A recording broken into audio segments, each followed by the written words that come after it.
Meghan Markle is furious, and this time, it's not because of a failed podcast or another Netflix flop, that it's because of a new documentary, one that allegedly exposes the truth about her crumbling marriage to Prince Harry. Shot in complete secrecy, Meghan tried everything to stop it. She sent legal letters, made demands, and even tried to block its release. But the production company refused to back down, and what they've uncovered could be the biggest blow yet to her carefully built image. For months, a small, independent documentary team has been quietly at work, interviewing former friends, royal insiders, and people who've witnessed the drama up close. They move in silence. No leaks, no headlines, no whispers. Not even Meghan or Harry knew it was happening. Every testimony they collected painted a different version of events, one that clashes with the fairy tale Meghan has been selling the public for years. Then came the moment that changed everything that a royal reporter, someone who's been covering the monarchy for decades, sat down with the crew. That single interview set off a chain reaction. Within days, Meghan found out, and according to insiders, she lost it. Her legal team jumped into action, firing off letters demanding they stop filming immediately. She wanted answers. She wanted control. She wanted the whole project shut down. But the studio's response, a flat-out no. They told her the film was happening, with or without her approval. That alone speaks volumes, because if there was truly nothing to hide, why the panic? Why the lawyers? Why the rush to bury a documentary she hasn't even seen? But to really understand why this project has Meghan on edge, we have to rewind, back to one red carpet moment that quietly set the stage for everything that followed. It was supposed to be the moment that shut down every rumor, the picture-perfect public appearance that screamed, "See? We're fine." Harry and Meghan showed up at an event for Project Healthy Minds, hand in hand, smiling for the cameras. This was their big chance to prove the tabloids wrong, to silence the whispers about a failing marriage. But instead of saving their image, the footage did the exact opposite. From the moment they stepped onto that red carpet, something felt off to Harry's face that it all thought he was tense, rigid, and avoiding eye contact like it was a plague. His body language told a story words never could, and it wasn't a love story. For a man supposedly madly in love with his wife, he looked like he wanted to be anywhere but next to her. Body language experts couldn't look away. They analyzed every frame, the way he kept his hands to himself, the stiffness in his posture, the distance in his eyes. This wasn't nervousness. This was detachment. Even for 30 seconds, Harry couldn't fake affection. Not for the cameras, not for the crowd, not even for the woman beside him. It was supposed to be a performance of unity. Instead, it became a viral example of everything that's wrong. And Meghan knew it. The second the headline started spinning, she jumped into damage control mode. Her favorite weapon? Social media. Suddenly, her feeds were filled with smiling videos, compilation clips of laughter, pizza nights, and playful moments meant to scream happy couple. But just like the red carpet act, it all looked staged. She caught a quick moment on camera, turned it into something it wasn't, and let the internet do the rest. Sound familiar? It's straight out of the same playbook she used before, the Cameron Diaz and Gwyneth Paltrow situation all over again. Back then, Meghan tried to make it look like she was dining with A-list royalty at a cozy pizza spot in Montecito. Headlines gushed over her girls' night out with Gwyneth. But when reporters later asked Gwyneth about it, she brushed it off, said she'd barely met Meghan at all. The truth didn't matter. The photo did. That's a strategy.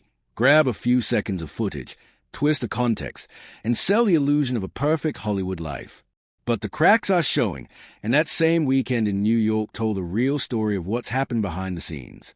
Saturday night, Harry was spotted out at dinner. Alone. Well, not totally alone. He was with a small group of friends, and according to whispers, one of them was a woman. Witnesses said he looked relaxed for once, laughing, smiling, like someone who'd finally taken off a heavy mask. Meanwhile, across the city, Meghan was having her own dinner, but not with her husband. She was seen dining with Serena Williams' agent. Separate plans. Separate lives. Now think about that for a second. It's Saturday night in New York City, one of the most romantic places in the world. And instead of being together, they're at different tables with different people. For a couple fighting to prove they're still united, that's not a good look. And then came Sunday, the exit moment. They left through the loading dock, the same one the photographers had somehow been tipped off to. Cameras in perfect position. Lighting just right. Coincidence? Not likely. When Harry dined alone earlier that weekend, security was tight. His team made sure no one got close, no clean shots, no leaks. But this time, wide open, no crowd control, no interference, just perfect angle for the press. It didn't look accidental, the IT looked staged, the same kind of photo op Meghan's been orchestrating for years. They needed that photo op desperately. The red carpet disaster had already sparked whispers, and the separate dinners made things worse. So the loading dock moment became their last-ditch attempt to show the world they are still united, still a couple, still functioning. But no matter how carefully staged that shot was, Harry's face told the truth, drained, defeated, miserable. That wasn't the face of a man in love. It was a face of someone trapped in a story he no longer believes. And suddenly, everything starts to make sense, but only if you're willing to see what others won't say out loud. The marriage is falling apart, and Harry knows it. For months, sources close to him have been talking. Friends, old associates, people who've seen the change firsthand. They say Harry feels betrayed, that he's quietly admitted Meghan isn't the person he thought she was.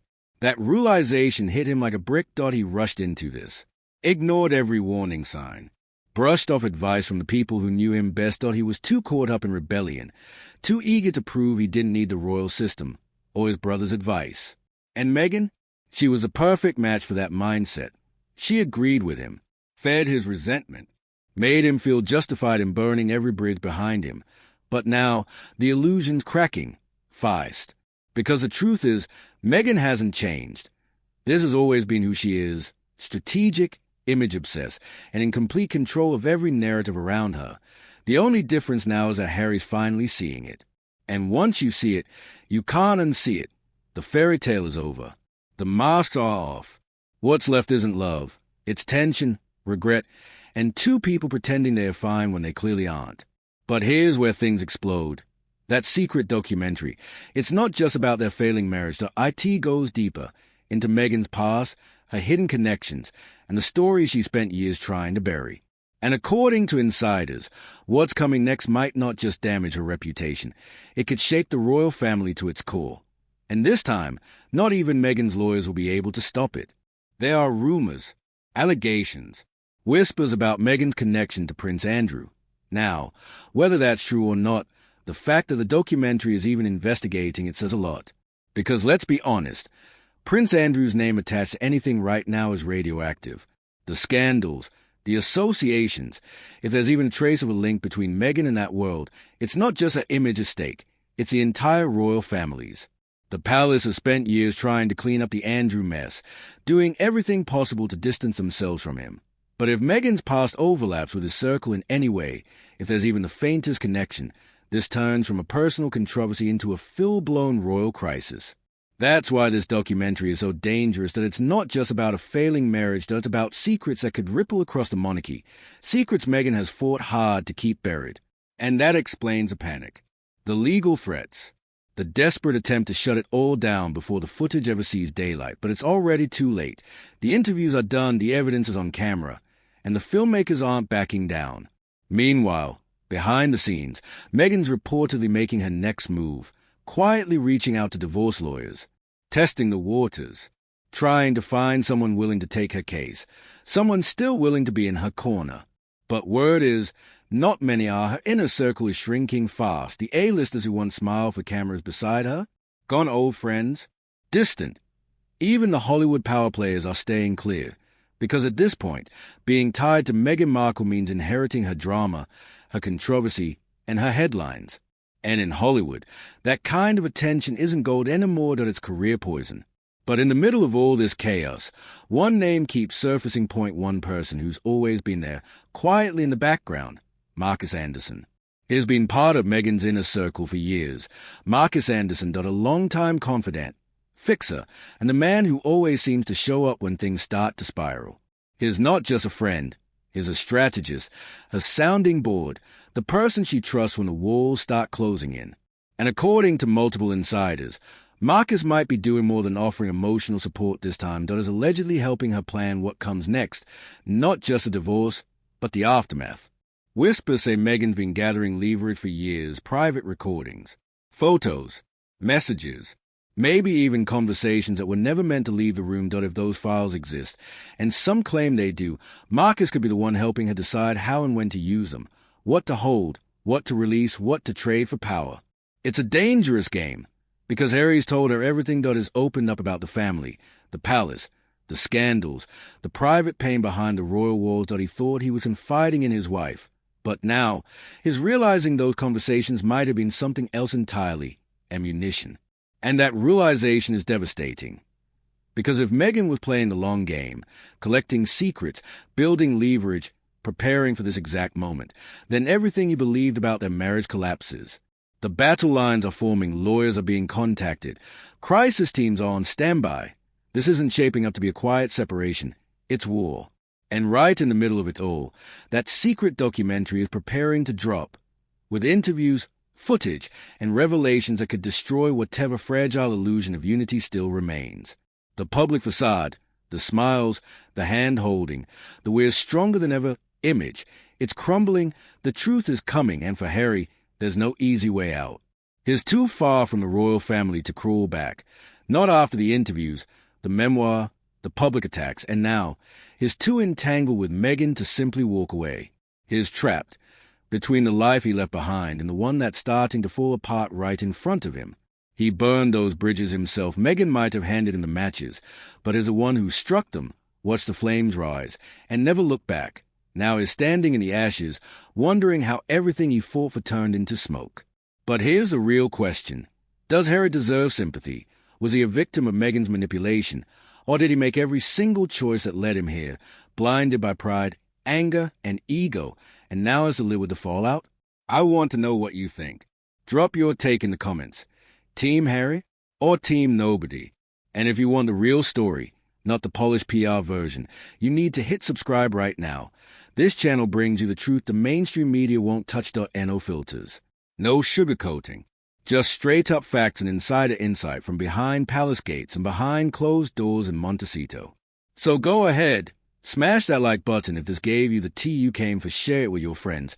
Turn on notifications because when that secret documentary drops, we'll be breaking down every frame, every clue, every hidden detail the tabloids will miss.